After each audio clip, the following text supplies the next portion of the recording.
तो हेलो दोस्तों, कैसे हैं आप सभी। मैं तेजवीर सिंह आपका हार्दिक स्वागत करता हूं अपने यूट्यूब चैनल पर। तो आज लेके आए हैं हम आपके लिए वर्ब यानी क्रिया, जो आपके आने वाले सभी एग्जाम में वेरी इंपॉर्टेंट होगी। चाहे कोई भी एग्जाम हो, सब में क्वेश्चन फंसने वाले हैं, यहाँ से ध्यान रखना है आपको। तो चलिए चलते हैं वीडियो की तरफ। इससे पहले अगर आप हमारे चैनल पर नए हैं तो सब्सक्राइब कर लीजिए, और अगर वीडियो अच्छी लगे तो शेयर कर दीजिए, ठीक है ना। तो यहाँ से एग्जाम में क्वेश्चन पूछे जाते हैं, वेरी इंपॉर्टेंट है टॉपिक, ध्यान रखना है आपको। तो वीडियो के अंत तक बने रहिएगा। चलिए चलते हैं वीडियो की तरफ। तो देखिए, क्रिया पढ़ने वाले हैं हम आज, और क्रिया में आपका कई प्रकार की क्रियाएं होती हैं।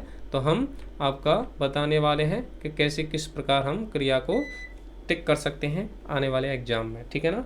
ये आपके लिए वीडियो जो है आपका यूपी पैट हुआ, यूपी ट्रिपल सी जो कराती एग्ज़ाम, लेखपाल हुआ, आपका वीडियो हुआ, और आपका यूपीएसआई हुआ, सभी एग्जाम में आपके क्वेश्चन फंसने वाले हैं यहाँ से।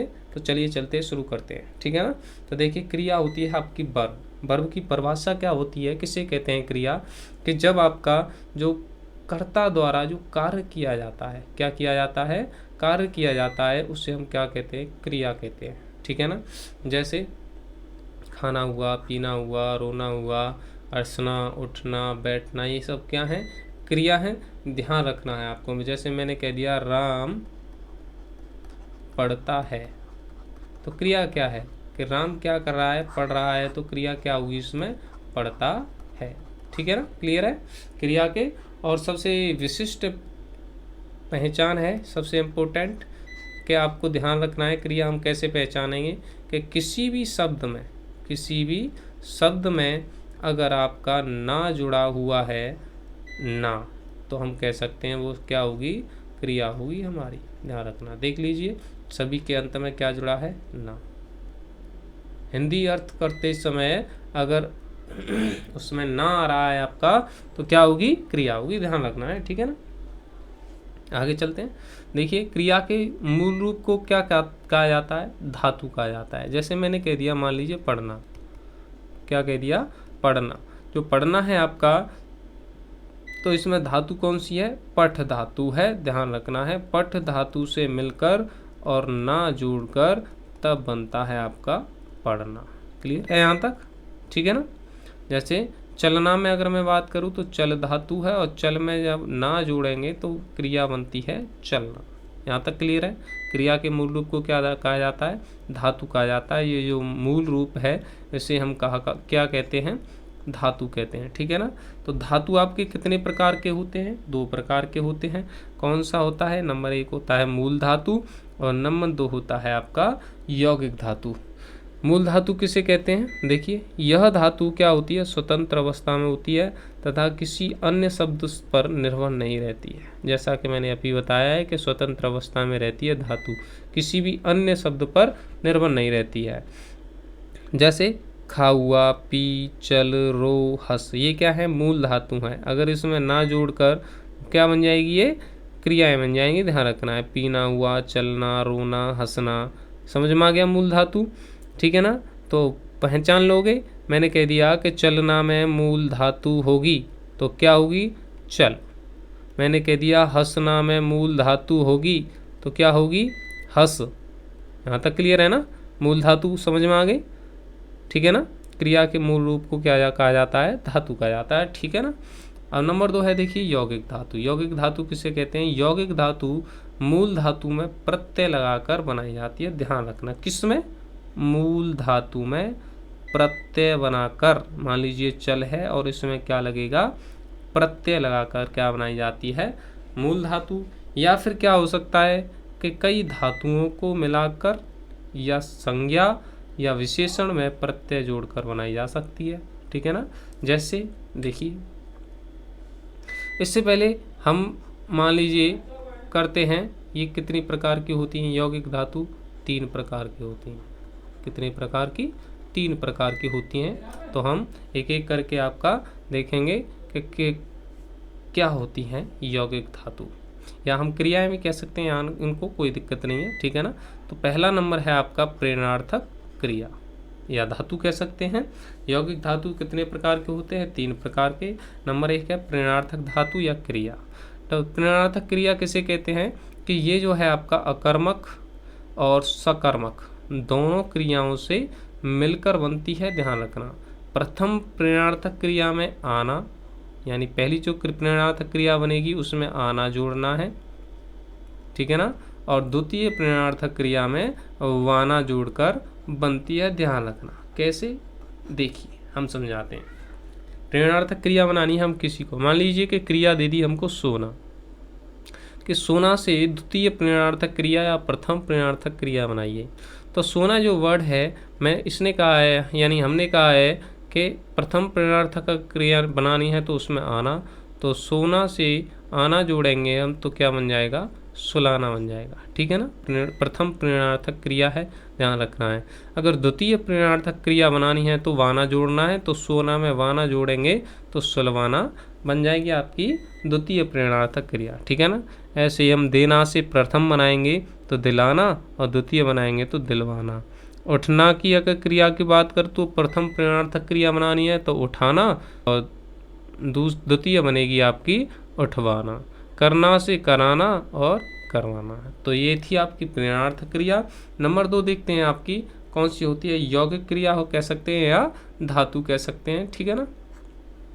क्या होती है यौगिक क्रिया, दो या दो से अधिक धातुओं के संयोग से यौगिक क्रिया का क्या होता है, निर्माण होता है, ध्यान रखना है आपको, ठीक है ना।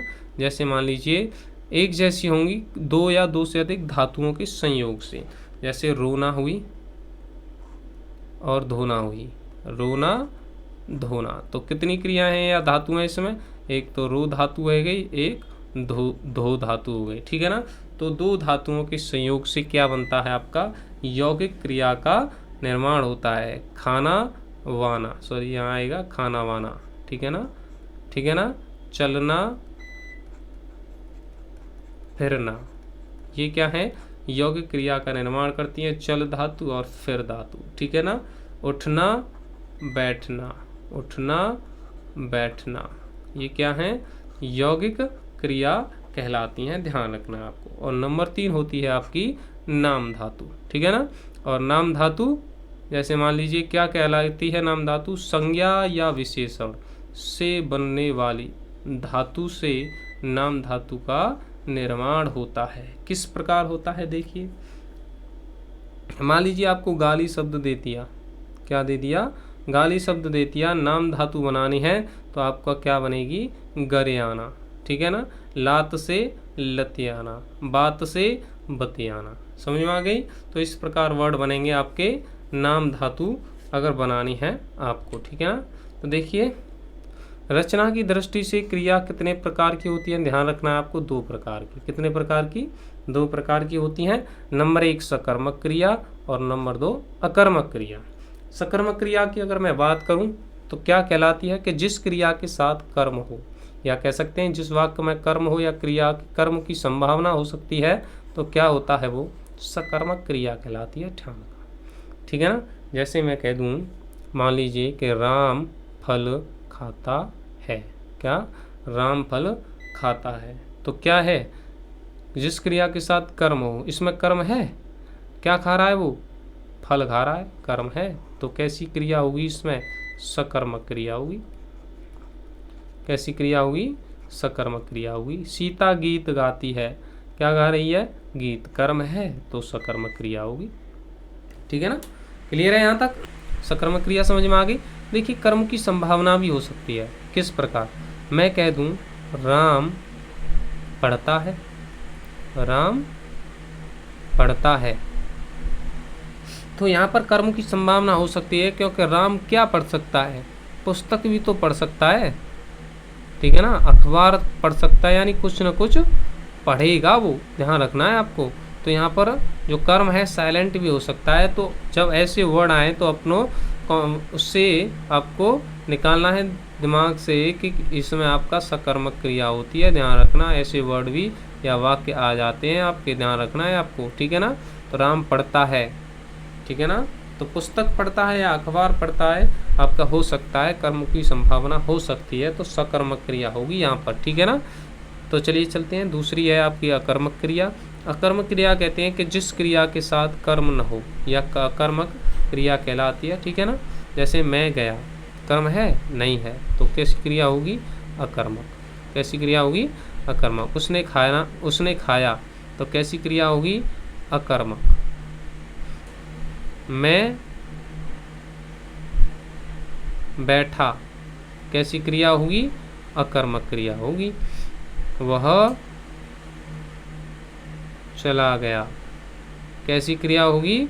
अकर्मक क्रिया होगी। अगर जिसमें कर्म नहीं आ रहा है वाक्य में, तो मान लीजिए कैसी क्रिया होगी? अकर्मक क्रिया होगी। अगर किसी वाक्य में कर्म आ रहा है तो कैसी क्रिया होगी? सकर्मक क्रिया होगी। क्लियर है ना यहाँ तक? चलिए चलते हैं। क्रिया कितने प्रकार की होती हैं? 2 प्रकार की, सकर्मक क्रिया, अकर्मक क्रिया। ध्यान रखना है, अगर एग्जाम में पूछा जाता है कि क्रिया कितने प्रकार की होती हैं, तो 2 प्रकार की। कौन कौन सी? सकर्मक क्रिया, अकर्मक क्रिया। सकर्मक क्रिया जिसमें वाक्य में कर्म दिया हो या संभावना हो। अकर्मक क्रिया वाक्य में कर्म न हो तो अकर्मक क्रिया। चलिए चलते हैं, देखते हैं आगे। वीडियो अच्छी लग रही हो तो शेयर कर दीजिए, ठीक है ना। क्रिया के कुछ अन्य भी प्रकार होते हैं। मान लीजिए क्रिया के भेद तो 2 होते हैं, मान लीजिए, ठीक है ना, जैसे अकर्मक क्रिया और सकर्मक क्रिया। लेकिन इन क्रियाओं से अलग भी कुछ क्रियाएं होती हैं, उनको देखते हैं क्या होती हैं। तो पहली होती है आपकी सहायक क्रिया, पढ़ी होगी आपने, क्लियर है, जिसे हम कहते हैं हेल्पिंग वर्ब। क्या कहते हैं? हेल्पिंग वर्ब, सहायक क्रिया, ठीक है ना। क्या होता है सहायक क्रिया? कि सहायक क्रिया जो होती है मुख्य क्रिया के साथ प्रयोग होकर वाक्य के अर्थ को स्पष्ट और पूर्ण करती है।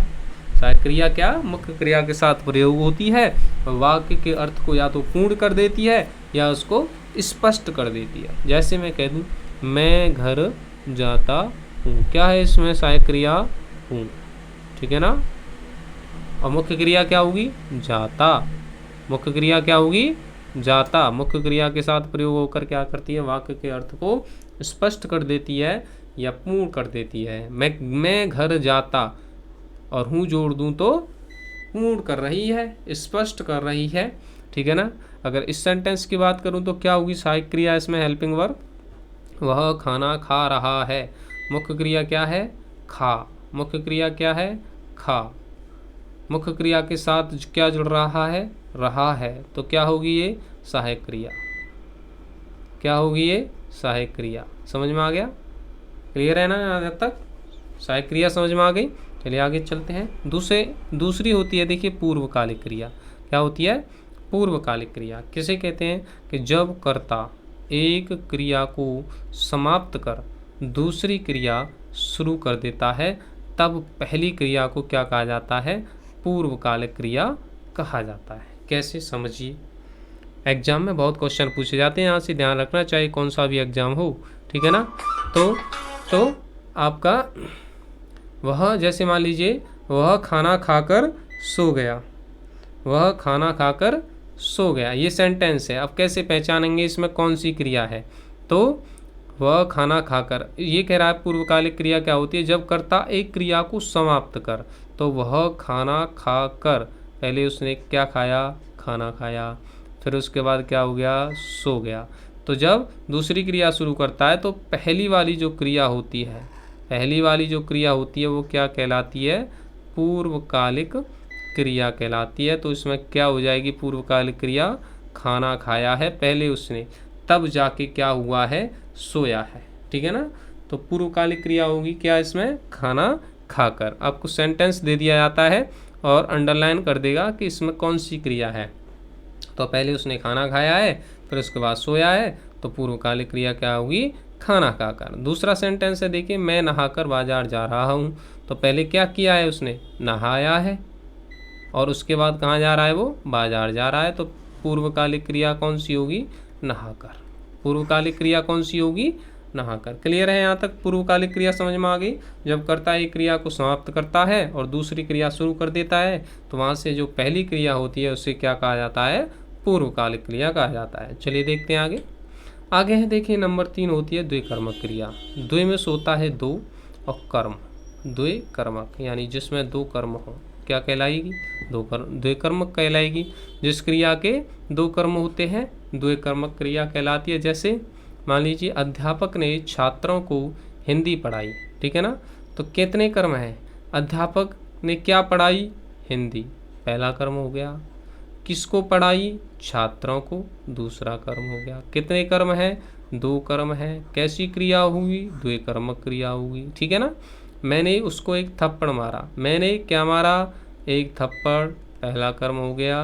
किसको मारा, उसको मारा, दूसरा कर्म हो गया। कितने कर्म हो गए, 2 कर्म हो गए। और कैसी क्रिया होगी, द्विकर्मक क्रिया होगी। क्लियर है यहाँ तक, आई होप समझ में आ रहा होगा, ठीक है ना। देखिए अगला है संयुक्त क्रिया। संयुक्त क्रिया क्या होती है, जब कोई क्रिया 2 क्रियाओं के संयोग से निर्मित होती है। समझने की बात है, देखिए 2 क्रियाओं के संयोग से निर्मित होती है। जैसे मैंने कह दिया वह खाना खाने लगा, कितनी क्रियाएं यहाँ पर, 2 हैं। देखिए खाना, खाने, लगना। खा और लग कितने मूल धातु से बनती है क्रिया, ध्यान रखना है आपको। तो दो हो गई धातु, और जब 2 धातु है तो 2 धातुओं के या क्रियाओं से निर्माण हुआ है तो संयुक्त क्रिया कहलाएगी। खाने लगा, वह पेड़ से कूद पड़ा, कूद और पढ़, ठीक है ना। और मैंने किताब पढ़ ली, तो पढ़ और ली, ठीक है ना। तो आपका ये संयुक्त क्रिया होती है। चलिए आगे देखते हैं। यह है आपकी अंतिम क्रिया, क्रियार्थक क्रिया। इम्पोर्टेंट है, क्या किसे कहते हैं, जब कोई क्रिया संज्ञा के रूप में कार्य करे तो क्रियार्थक क्रिया कहलाती है। जब कोई क्रिया संज्ञा के रूप में कार्य करती है, इम्पोर्टेंट हो जाती है। जैसे मान लीजिए मैंने कह दिया टहलना स्वास्थ्य के लिए लाभदायक है, तो क्या है, टहलना इम्पोर्टेंट है, यहाँ पर नाउन है तो क्रिया है, क्योंकि इसके पीछे क्या लगा है, नाउन लगा है। तो आपका क्या होगी, इसमें क्रियार्थक क्रिया होगी, ध्यान रखना है आपको। देश के लिए मरना कीर्तिदायक है, क्रिया का अर्थ निकलना है कि जब तक आप मरोगे नहीं तो कीर्तिदायक होगा आपका देश के लिए मरना, ठीक है ना। तो ये कैसी क्रिया होगी, क्रियार्थक क्रिया होगी, ठीक है ना। तो ये थी आपकी क्रिया और आपका, ठीक है ना। तो हम चलिए, अगर आपको वीडियो अच्छी लगी है तो लाइक कीजिए और चैनल पर नए हैं तो सब्सक्राइब कीजिए, ठीक है ना। चलिए मिलते हैं जल्दी आपसे अगली वीडियो में।